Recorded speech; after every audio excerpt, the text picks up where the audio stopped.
اللہ تعالیٰ سے دعا کی اور اللہ تعالیٰ نے اپنے رسول کریم کو لیلۃ القدر عطا فرمائی جو 1000 مہینے سے بہتر ہے، یعنی اس ایک رات میں اگر ہم خلوص نیت سے عبادت کرتے ہیں تو وہ 1000 مہینوں سے بھی زیادہ مقبول اور دگنی چگنی کر کے اللہ تعالیٰ اپنی بارگاہ الہی میں قبول فرماتا ہے۔ پھر اگلی آیت کے مطابق جو تحفہ اللہ تعالیٰ نے اپنے نبی کریم صلی اللہ علیہ وسلم کو مرحمت فرمایا، اب اس کی جلالت شان کا بیان ہو رہا ہے۔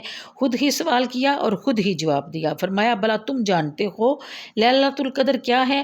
خود ہی جواب دیا کہ یہ ایک ایسی رات جو 1000 ماہ سے بھی افضل ہے۔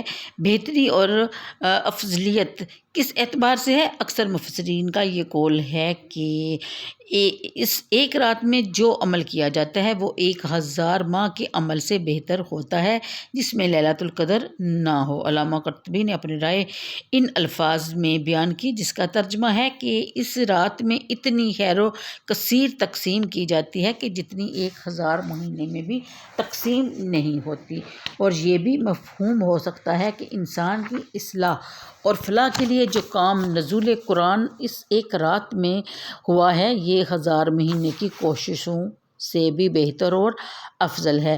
رہی یہ بات کہ یہ رات کس مہینے کی ہے اور کس تاریخ کو آتی ہے، مہینے کا فیصلہ تو خود قرآن کریم نے کر دیا کہ قرآن کا نزول رمضان میں ہوا۔ ثابت ہو گیا کہ یہ رات ماہ رمضان ہی کی کوئی رات ہے۔ تاریخ کا تعین کے بارے میں علماء کا بڑا اختلاف ہے، 40 کے قریب اقوال مذکور ہیں، لیکن صحیح حدیث میں یہ الفاظ موجود ہیں تخر لیلۃ القدر فی العشر الاواخر من رمضان، کہ رمضان شریف کی آخری عشرہ میں لیلۃ القدر کو تلاش کرو۔ دوسری حدیث میں ہے کہ آخری عشرہ کی طاق راتوں میں تلاش کرو۔ اکثر علماء کی رائے یہ ہے کہ رمضان شریف کی 27ویں رات ہی لیلۃ القدر ہے۔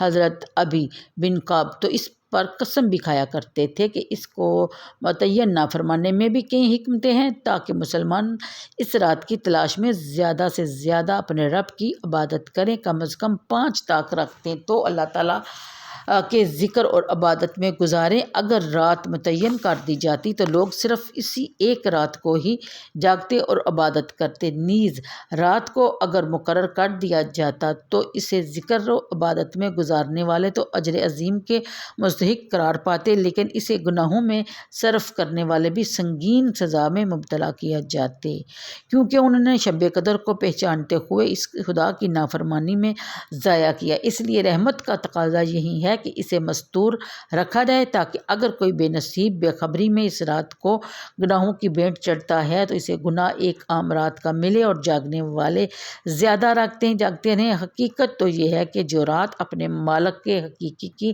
یاد میں بسر ہوتی ہے اہل عشق کے لیے وہی لیلۃ القدر ہے۔ اگلی آیت کے متعلق حضرت انس رضی اللہ تعالیٰ عنہا سے مروی ہے کہ نبی کریم صلی اللہ علیہ وسلم نے ارشاد فرمایا کہ یعنی لیلۃ القدر کو جبرائیل فرشتوں کی ایک جم غفیر کے ساتھ زمین پر اترتے ہیں، اور ملائکہ کا یہ گروہ ہر اس بندے کے لیے دعائے مغفرت اور التجائے رحمت کرتا ہے جو کھڑے ہو یا بیٹھے ہوئے اللہ عز وجل کے ذکر میں مشغول ہوتا ہے۔ سبحان اللہ۔ ایک روایت میں یہ بھی ہے کہ ان میں سے مصافحہ بھی کرتے ہیں۔ سبحان اللہ، کتنا خوش نصیب اور بلند اقبال ہے وہ بندہ جو اس رات کو اپنے پروردگار کی یاد میں بسر کر رہا ہو اور جبرائیل اور فرشتے اس کے ساتھ مصافحہ کرنے کا شرف حاصل کرنے کے لیے آسمان سے اتر کر اس کے پاس آتے ہیں۔ سبحان اللہ، سبحان اللہ، اور اس کی مغفرت اور بخشش کے لیے دعائیں بھی مانگتے ہیں۔ نبی کریم صلی اللہ علیہ وآلہ وسلم نے رمضان شریف کی آخری عشرے کے لیے خصوصی اہتمام فرمایا کرتے تھے۔ حضرت عائشہ صدیقہ رضی اللہ تعالیٰ عنہا کا ارشاد ہے کہ یعنی رسول کریم صلی اللہ علیہ وسلم کا یہ معمول تھا کہ جب یہ آخری عشرہ شروع ہوتا تو اپنا تہبند کس کے باندھ لیتے، راتوں کو ذکر الہی سے زندہ کرتے اور اپنے اہل و عیال کو بھی عبادت کرنے کے لیے جگاتے۔ اس کے ساتھ ہی اجازت چاہوں گی، انشاءاللہ اگلی آیات کل آپ کی خدمت میں پیش کروں گی۔ اللہ حافظ۔